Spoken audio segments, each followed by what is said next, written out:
I'm going to show you what is my setup and what are the mods that I did for this MST MS-01 rear-wheel drive car.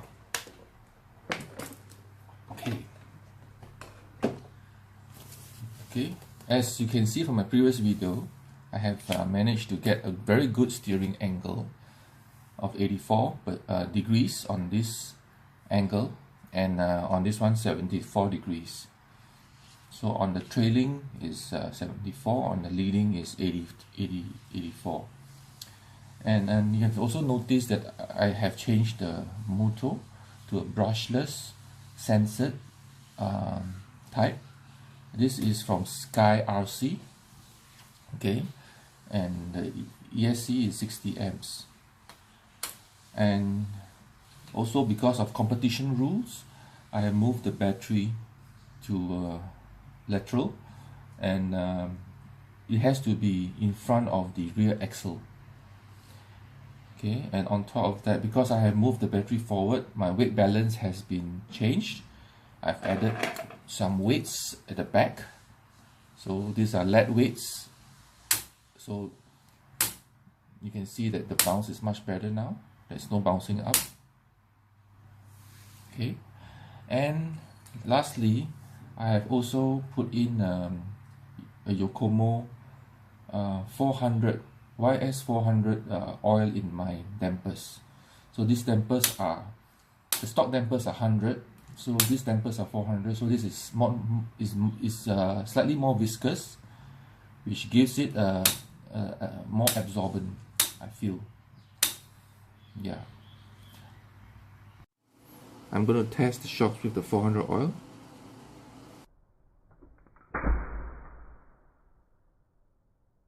Okay, this is the Yokomo shock oil that I'm using. Shock oil, super blend, 100% pure silicon. Okay, so for this one it's yes, 400. Okay, the next thing which I have made a modification is my spur and pinion. Okay, now I have a larger spur. Originally it was 88 teeth, now this one is 92, and my pinion originally was 27 and this one is 19.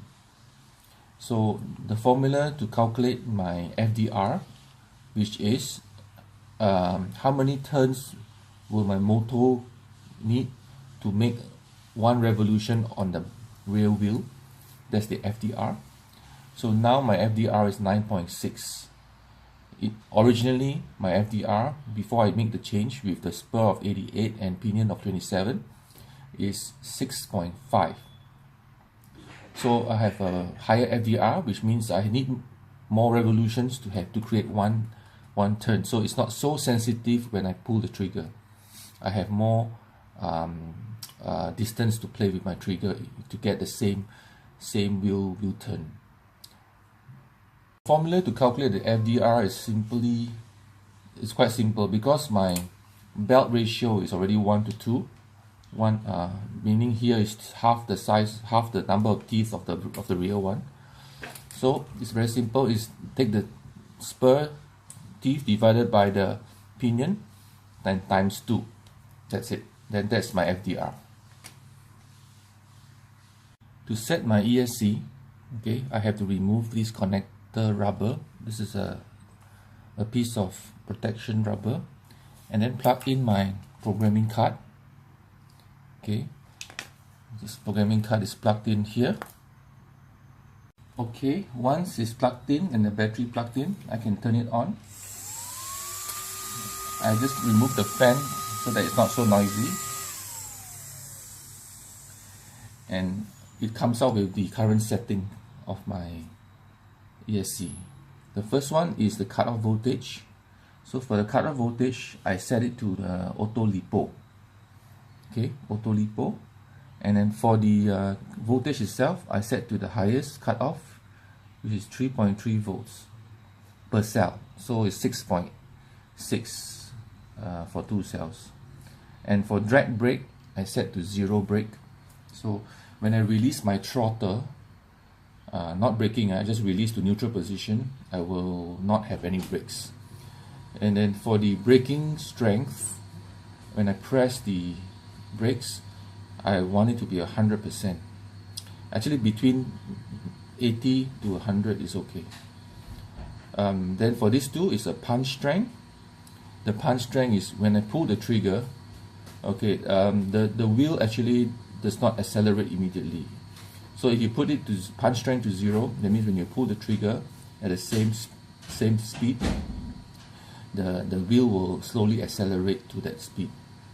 And if you put it to a higher number, when you pull it, you will move to the higher speed faster. So the punch is, you feel the punch more.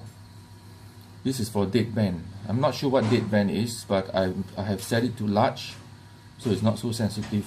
I feel it's better for large, not so sensitive, and doesn't spin out too much. And the reverse type, I set it to the proportional without reverse. Now with reverse, okay. And then for the motor timing, the motor timing is basically the turbo. So when I pull my my trigger to full, after a few milliseconds, the turbo will kick in, and then you have the additional wheel spin, additional speed. Okay, for ESC type, I choose sensored, yes, and motor direction is normal. In order to change the setting, okay, for example, if I want to change the brake strength, I just need to toggle. You can see it's blinking on that one. Now it's blinking on drag brake, and then when it's blinking on brake strength, I know that I'm at brake strength. I'm at the brake strength setting. I hold it down, and the indicator will move up.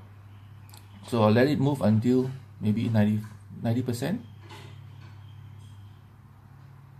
Okay, stop. So when you see two LEDs turn on this way, it means it's between this and this. So this is 80, this is 90, so this is 80 and this is 100. So when two LEDs are on, it means it is in between, it is 90. Okay, so it's the same setting for all the rest, the same method of setting.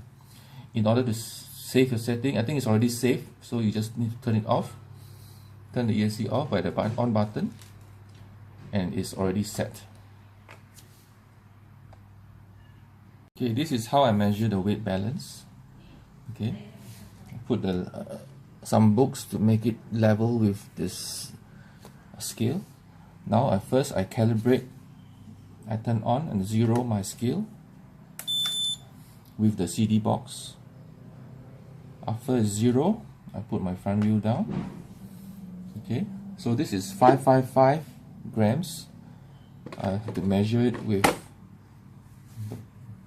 the shell, and now I'm getting 695. Okay, 685. So with 685 in the front, and then I'll turn around, I will measure, I will weigh the rear. It's about 995 in the rear. So we're going to make it even.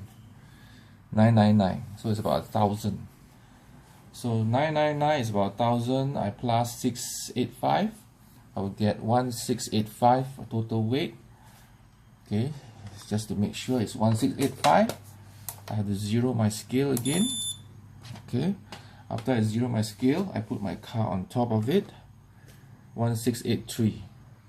Okay, so it's almost there. So 1685 is my total weight. So with the car on the scale now reached 685, 684. Total weight was 1685. So my wheel balance is now 40% here at the front and 60% at the rear.